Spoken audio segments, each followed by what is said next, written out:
All right, welcome to this explainer. Today, we're jumping right into Module 7 of our ATMP course, and we are focusing squarely on manufacturing, quality control, and batch release. We're going to explore this really high-stakes, highly variable life cycle where we take raw, living biological sources and transform them into a rigorously released treatment. It's an incredible journey, honestly. Every single second and every single cell counts here. And the classic rules of pharma manufacturing, well, they're pretty much turned completely upside down to handle therapies that are literally alive. Since this process is so structured, we're going to follow a clear roadmap today. We'll start with the paradigm shift, then look at controlling the unknowns, the 4 pillars of QC, managing change, the final quality gate, and finally, the no remake reality. Okay, section 1. The paradigm shift. The process is the product. Let's kick things off with the most fundamental shift when it comes to advanced therapies. It's this idea that the manufacturing process itself essentially defines your final product. So if we look at a typical cell therapy process, right, you've got collection, modification, expansion, and formulation. Every single one of those steps has to be explicitly defined, controlled, and documented. Now, if we look at gene therapies, the process centers a lot more on vector production, purification, and fill. But the underlying rule, it's exactly the same. Because we are dealing with complex, evolving materials, your process control is just absolutely paramount. And this brings us to a concept that's really crucial here, the rule of 1. You see, a batch isn't necessarily thousands of identical vials stamped out in some massive factory. For autologous ATMPs, a batch is very often a single bespoke dose meant for exactly one patient. One batch, one patient. This completely flips how we approach testing and record keeping. Manufacturers are usually running a bunch of these patient-specific batches in parallel, which means rigorous physical segregation and incredibly detailed unique batch records are your absolute lifelines. You have to prove that the exact right process was followed for that specific patient. Moving right along to Section 2, controlling the unknowns, in-process control and process validation. So, when you're dealing with highly variable starting cells, a fragile process really risks a batch failure. And when a batch is a single patient's therapy, failure is devastating. Since traditional validation is practically impossible with such tiny batch numbers, manufacturers lean heavily on continuous in-process controls. We absolutely have to monitor critical process parameters to catch problems early on. Basically, we combined prospective, concurrent, and continued process verification, essentially treating validation as this ongoing life cycle. This is exactly why automated closed platforms are becoming the gold standard. They strip out the human error and keep things strictly in spec, right by design. Which brings us to Section 3, the 4 pillars of QC, proving efficacy and safety. Now think about this. With barely any physical material and almost no time, how do we actually prove this batch of 1 is fit for the patient? Well, we rely on 4 core pillars of quality control. First, identity. This confirms the product is exactly what it should be, linking right back to the chain of identity for autologous therapies. Then there's purity, which detects process-related impurities like reagents, keeping them down to safe limits. Third is safety, handling the decisive, absolute, non-negotiable checks for things like sterility, mycoplasma, and endotoxins.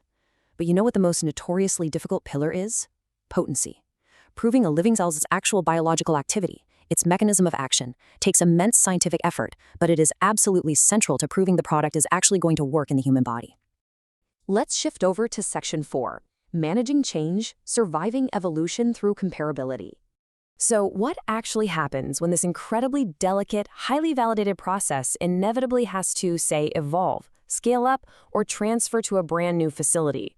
Remember, the product is the process. So any tweak, even just moving the setup to a new building across the street, can completely alter the final therapy. You have to systematically identify the change, assess its potential impact, and then rigorously compare pre- and post-change analytical, non-clinical, or even clinical data. It all boils down to hard, data-driven equivalence.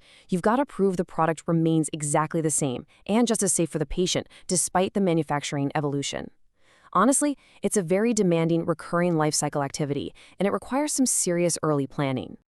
All right, that takes us to Section 5, the final quality gate, batch release in the EU and US. Once we've actually manufactured and tested the product, we hit the final quality gate before administration. And this final gate, it looks quite different depending on where you are in the world. Over in the EU, a single qualified person, or QP, takes on this incredibly heavy personal and legal responsibility to certify that the batch fully complies with the marketing authorization and GMP. Meanwhile, in the US, things are different. They rely on the collective authority of an independent quality unit to govern release under CGMP.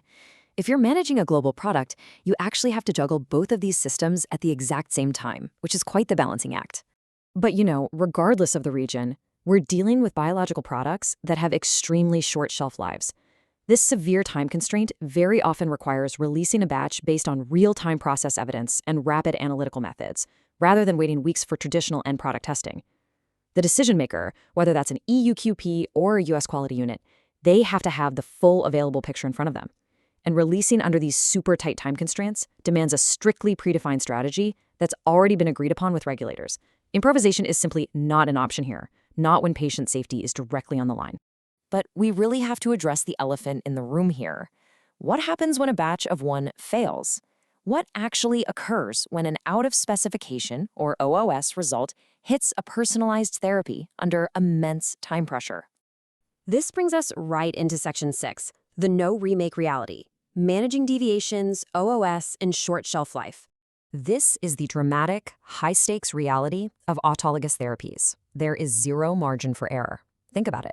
A failed batch might be the absolute only starting material available for that patient. There's no magical remake. Because of this, an out-of-specification result triggers a massive, highly documented investigation into both the laboratory and manufacturing causes. A non-conforming batch raises these exceptionally difficult, frankly agonizing, individual risk-benefit questions. Decisions have to follow strict procedures, requiring really deep clinical and quality input to figure out if the therapy can still be safely administered to someone who desperately needs it. Adding to all this pressure is a truly daunting reality. Because the cells must be kept viable, final traditional sterility tests might only finish after the patient has already been treated. Just let that sink in for a second. This means your quality system must have rock-solid, predefined procedures to handle late-arriving adverse results.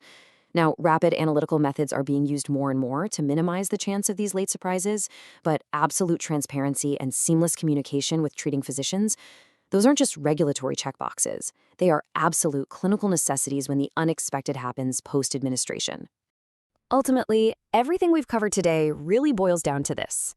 Sound manufacture, QC, comparability, and release together deliver a product fit for the patient. It's all about ensuring that your quality system can take highly variable, living biological inputs and somehow turn them into a consistently safe and effective product, proving its fitness at every single step of this truly extraordinary journey. So, I want to leave you with a provocative thought to ponder. As you reflect on this massive shift to parallel processing, the 4 pillars of quality control, the intense comparability demands, and the high-wire act of rapid batch release, I want you to consider your own systems. With the process truly acting as the final product, is your manufacturing lifecycle robust enough to survive the ultimate test of a batch of one? Thank you so much for learning with us today, and keep exploring these vital, life-saving frameworks.